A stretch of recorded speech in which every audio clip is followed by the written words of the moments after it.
एक बार बुद्ध एक मरुस्थल प्रदेश में गए। उनसे मिलने की उत्कंठा में वहां का राजा उनके पास पहुंचा। राजा को बहुत दिनों से एक सवाल परेशान कर रहा था, जिसे उसने बुद्ध के समक्ष रखा। राजा का सवाल था कि क्या इस संसार में कोई ऐसा व्यक्ति भी है जो महान हो लेकिन उसे कोई जानता ना हो। सवाल सुनकर बुद्ध मुस्कुराए और बोले, वास्तव में दुनिया में ऐसे कई असाधारण लोग हैं जो महान मनुष्यों से भी महान हैं, हालांकि उनकी महानता के गीत नहीं गाए जाते। यह सुनकर राजा आश्चर्य से बोला, ऐसा कैसे हो सकता है कि कोई महान हो लेकिन लोग उसकी महानता से वाकिफ ना हो। गौतम बुद्ध ने राजा के सवाल का जवाब नहीं दिया, पर उसे अपने साथ लेकर एक गांव की ओर चल पड़े। काफी दूर चलने के बाद उन्हें एक साधारण सी लड़की नजर आई। वह एक पेड़ के नीचे घड़े में पानी भरकर बैठी थी। गर्मी में लगातार चलने से राजा और बुद्ध थक चुके थे।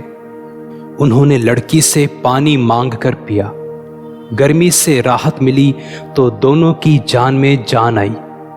राजा ने लड़की को देने के लिए पैसे निकाले तो उस लड़की ने पैसे लेने से इनकार कर दिया।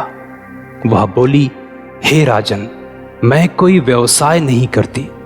आप इस हरे भरे विशाल पेड़ को देखो, यह किसी से कुछ नहीं मांगता, निस्वार्थ भाव से सभी को अपनी छांव के जरिए गर्मी में राहत देते हुए साधना कर रहा है।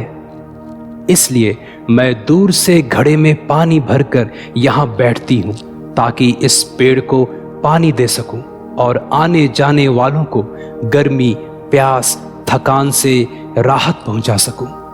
उस लड़की ने आगे कहा, हे राजन, मेरे पानी पिलाने की इस सेवा से मुझे असीम शांति मिलती है। यह सुनकर राजा को भी संतुष्टि मिली और उसे अपने सवाल का जवाब भी मिल गया। तो दोस्तों, दूसरों का भला हमें इस विचार के साथ नहीं करना चाहिए कि इससे हमें ख्याति मिलेगी, हमारी प्रशंसा होगी, हमारा नाम होगा, हमें यश प्राप्त होगा, बल्कि उस लड़की की तरह हमें बिना किसी प्रकार की अपेक्षा किए दूसरों का भला करना चाहिए। यकीन मानिए, इससे जो संतुष्टि मिलेगी वो अमूल्य होगी। सदा खुश रहें। धन्यवाद।